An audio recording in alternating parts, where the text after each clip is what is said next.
creating custom Pokemon for you! Welcome back, everyone, to the show where we select lucky commenters to spin a series of random wheels that give us factors for a Pokemon that we then create just for you. It's gonna be an awesome episode today, y'all. We're gonna make 3 amazing custom Pokemon as always, so if you end up liking today's video, make sure to hit the like button and subscribe so you don't miss the next one. And of course, if you want a custom Pokemon for yourself, don't forget to leave a comment because I'll be randomly selecting people from this video's comments for the next episode. But without further ado, let's get into the first Pokemon. And this one will be for Andreas. I'm glad you don't think any of my Pokemon are boring. I always try to make even the worst results exciting. So alright, Andreas, let's start by getting the power level of your Pokemon, and you are going to be regular. There's nothing wrong with that. And now let's see how many times your Pokemon can evolve, and you are going to get 1, which makes you a 2-stage evolution line. And now let's see what typing your Pokemon's going to be. Your first up is going to be the Ghost type. I absolutely love making Ghost types. That's great. And Ghost Psychic type is actually super interesting. And the last step, before we see which Pokemon looks like, let's see if it has an X Factor, and none this time.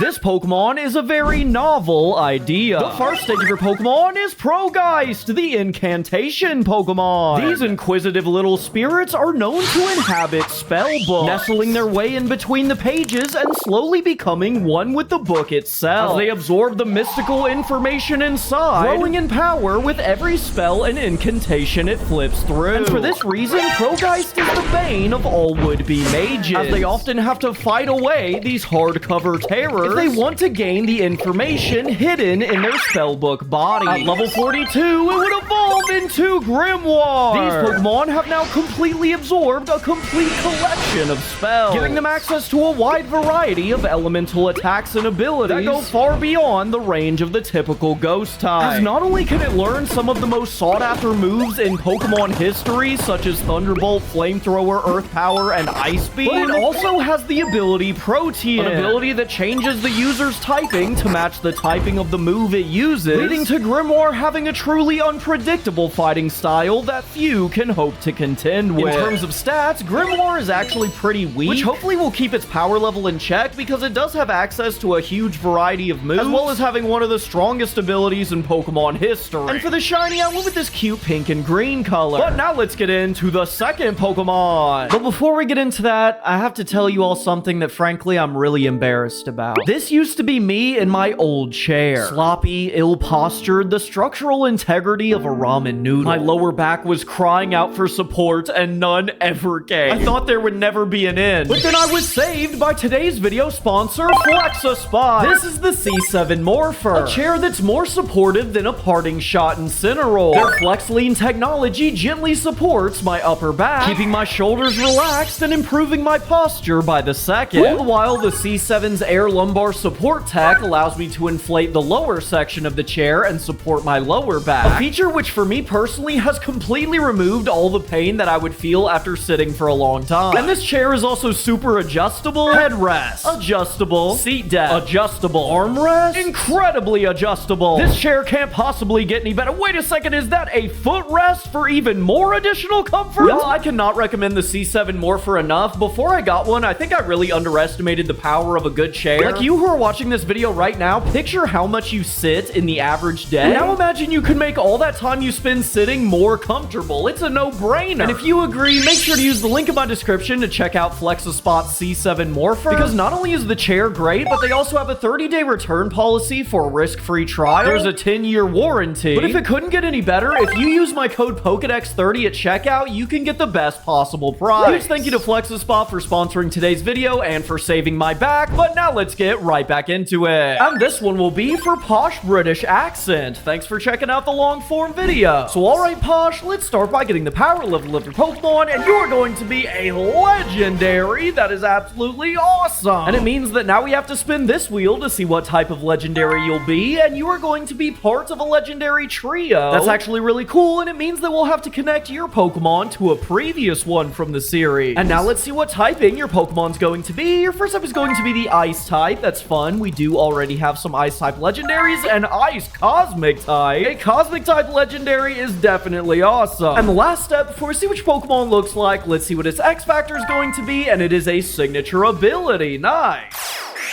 If you've been watching this series for a long time, you may remember Nebulite, who is one of the very first legendary Pokemon in the entire series. Nebulite hails from a distant frozen planet where it rules as a mighty tundra tyrant, with the singular goal of traveling to other planets and turning them into frozen wastelands where only its fellow ice types could survive. However, on a different but just as distant planet lies Nebulite. The arch nemesis of the frozen Nebulites, Nebulite lives on a hellish fiery landscape that only its fellow fire types could hope to survive in. And while these two cosmic monstrosities are complete opposites, they do share the same goal as Nebulite seeks to travel to other planets and turn them into desolate flaming wastelands. And this is reflected in its signature ability, Molten Planet, which states that any non-fire type Pokemon left in the harsh sun for more than 2 turns will become burned, making it similar to Nebulite's ability, which will freeze enemies who stay in the snow too long. Now, while the thought of either of these two Pokemon coming to Earth sounds absolutely terrifying, the reality may be even worse than that, as the Cosmic Defense Force has observed the two Titans moving in a near identical trajectory towards Earth, with their current projections showing that the two will arrive at the exact same time, which is just another reason why the CDF is currently preparing its greatest weapon yet. In terms of stats, Nebulite is actually a very defensive Pokemon, but it does have pretty decent special attack. And for the shiny, I went with this green color because it made it look more like a Martian alien. But now let's get into the third Pokemon. But before we get into the final Pokemon, it's time for the member modifier. This is a segment of the show where we take a fan favorite Pokemon from a previous episode in the series and give it a brand new upgrade. I am still on the Pokemon Legends ZA hype train, so for today's episode, I once again had my channel members vote between 3 Pokemon to give a brand new Mega Evolution. And the options were Galaxy, our Cosmic type Convergent Evolution of Gengar, Stoutpand, our Fairy type Convergent Evolution of Stoutland, and Ditch Doll, the Voodoo Doll Pokemon. And the winner was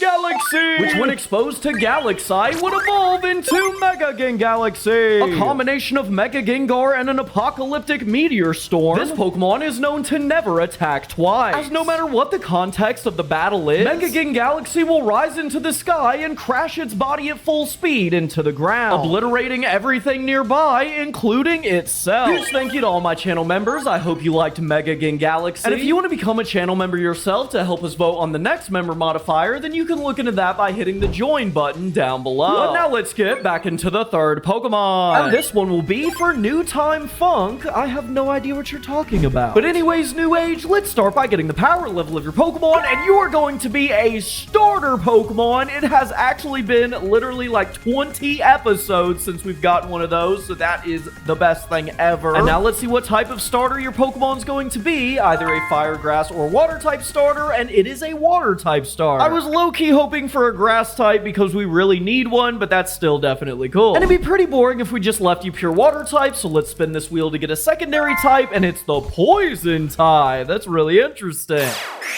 You do not want to know what you have to do if you get stung by this thing. The first stage of your Pokemon is Mantot, the Baby Ray Pokemon. For a first stage Pokemon, Mantot is actually an incredibly fast swimmer, and it loves showcasing its quick swimming speed against its fellow water types, often setting up its own underwater races where participating Pokemon will put up bits of their own food, with the winner taking all. And at level 18, it would evolve into Railing. This nefarious manta ray is known as the Soprano of the Sea, as instead of earning extra food through friendly competition, it now extorts other weaker fish Pokemon for their food, routinely returning to the same water types in order to collect their fee for protection. And if any larger underwater Pokemon try to step in and prevent Railing's plot, it will use its quick swimming speed as a means of escape. And at level 38, it would evolve into a Lasmotian. The boss of the sea, this Pokemon rules its underwater biome with an iron fist and a poisonous bar, as water types both small and large live in constant fear of a Lasmotian, and in an effort to appease it will regularly give up portions of their hard-earned food, because they know if they don't, they risk being struck by a Lasmotian's large spiked tail, which it wields like a sword, and can inject foes with a fast-acting poison that will immediately paralyze anything afflicted, making a Lasmotian a threat that even the scariest ocean creatures would rather pay off than fight one-on-one. In terms of stats, Lasmotian has pretty good physical attack as well as speed, but its defenses are just okay. And for the shiny, I went with this dark gray and red color to match its villainous vibe. If you liked this episode, there's a bunch more in this playlist, so make sure to go check those out. I really hope you enjoyed, but now I'm gonna get right back to making some awesome custom Pokemon for you, so I'll see you in the next episode, but until then,